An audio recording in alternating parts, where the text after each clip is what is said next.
I'm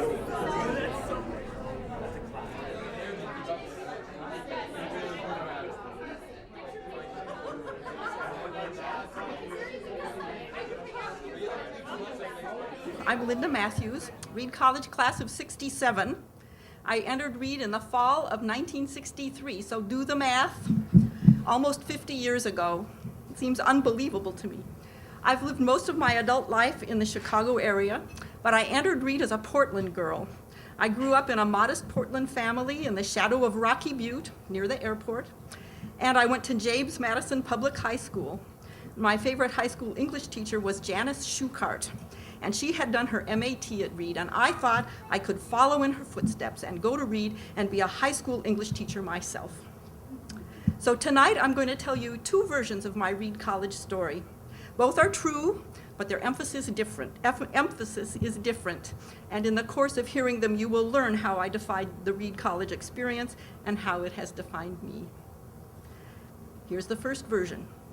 As you might already have guessed, I majored in English at Reed. I wrote my thesis on the 14th century English poem Sir Gawain in the Green Knight. The year I graduated, out of about 20 English majors graduating, 4 of us were writing on topics in Old and Middle English. So that gives you a little window into the Reed of that day, at least in the English department. By the time I graduated, I had raised my sights from teaching high school English to teaching college English. So I did a master's degree at Tufts, as Julia told you, and worked on my PhD, and then I got a job at Northwestern University. And I moved to Chicago to take it before I finished my dissertation. We all know what a mistake that might be. All right. So I taught at Northwestern for 3 years as a lowly instructor off the tenure track. I taught Beowulf to Shakespeare and a variety of freshman seminars. I had a wonderful time, and I met my husband, who was on the same dead-end track as me. So at about the time our instructorships were coming to an end, we tried to get a little bit serious and think what in the world we were going to do with ourselves, trying to make academic lives for ourselves in Chicago. At that time, 2 people, both looking for tenure track positions. We wanted to start a family. We didn't want to leave to Chicago, so we thought, what else can we do? So we came up with the radically impractical idea of starting a publishing company from scratch.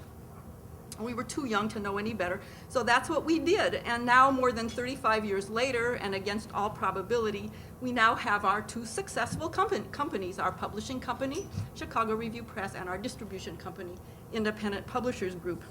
And I will tell you, we have a giant warehouse on Pulaski Avenue with 6 million books in it.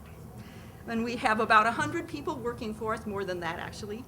And we sell books all over the English-speaking world, and we have actually made a living from working with books, which makes me a remarkable specimen, that person with a completely impractical college major who has managed to parlay it into a successful and related business career. So now I'll tell that story again. And to do it, I have to invoke the world I grew up in, the world of Portland, Oregon in the 40s and 50s. Colin is smiling. I'm just thinking about Kindles. Oh, okay. And invoking that world, the world of the 40s and 50s, I must invoke the mixed message that bright girls like me receive, both at home and at school. And I will give you that message. It's good to be smart, not too smart. Books are good, a fine entertainment. But what about your social life? Grades, excellent. Good grades, perfect, wonderful. But do you have a date for the prom? Also, there was a lot of trouble about my hair, which was much too straight. I found I was always apologizing for the things I liked to do. I like to read, I like to study, I like to make up poems and stories, and guiltily avoiding all the rest: nail polish, hairdos, slumber parties, and dates for the prom. So when I came to read and began to grasp what would be expected from me academically, how hard I would have to work, how ready I needed to be to have intelligent opinions and how to defend them in class, it was with the deepest gratitude and relief that I put my hair in a ponytail, which I still wear today, and got to work. I'm not saying that the Reed of the 1960s was the Reed of today where women are concerned. More men than women students? Absolutely.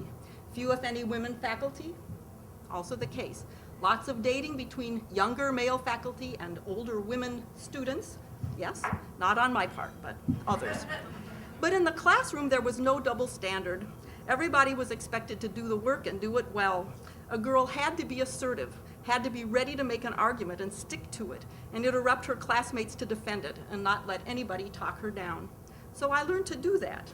And the experience taught me that I could compete, that I could be assertive and even ambitious, and that the world awaiting me after graduation could be far wider and more enticing for me as a woman than anything I had imagined or feared as I was growing up.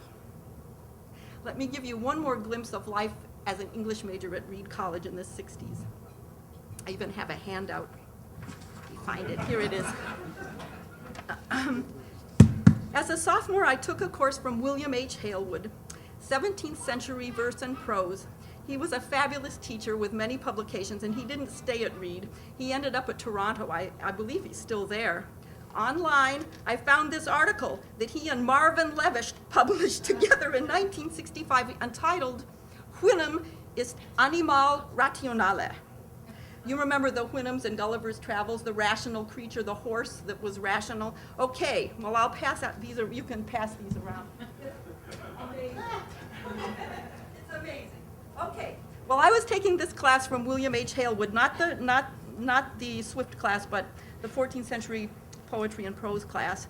And, I think that lecture either originated, that article either originated or culminated in a Hume lecture. I'm sure of it. And I'm pretty sure that I heard that Hume lecture when I was at school. Anyway, in his class, the class I'm talking about, we were studying the Petrarchan sonnet. We had to write a paper about a certain sonnet. Was it unpetrarchan or anti-Petrarchan? Did I know? I hadn't a clue. However, it occurred to me that it wasn't a problem of black and white. It might not be a problem with a right and a wrong answer. So I picked a side, unpetrarchan, and I mustered every argument I could think of in its support. And Mr. Halewood complimented me on my paper, a thrilling moment. And right then I understood that what mattered was the argument, the pathway, and the determination to take it, the rationale rather than one narrow goal. So that is the stamp Reed put on me. Careful thinking, high standards, pure determination have been more responsible for my worldly achievements than my knowledge of English literature or of any of my natural gifts, whatever they may be. And I define Reed in those same terms. It's a place of intellectual ambition and the highest academic standards, where students have to be committed and assertive and determined in order to get through, and even more so to thrive. But those things don't necessarily make Reed a comfortable place for students. It certainly wasn't always comfortable for me. Alums of my vintage marvel at the new dorms, the delicious food at Commons, the Gray Fund that provides outings for students very inexpensively, and we applaud the new academic and social supports that Reed provides to students now. But we all have to be sure that Reed does not get to be too comfortable a place. It must never become intellectually comfortable. It has to keep on producing graduates who think hard and argue clearly, who push, challenge, aggravate, and achieve, even though it's very hard work. Graduates like you and like me. So those are the qualities that I say have defined a Reed education over the last 100 years, and I think they must continue to do so in the 100 years to come. Thank you.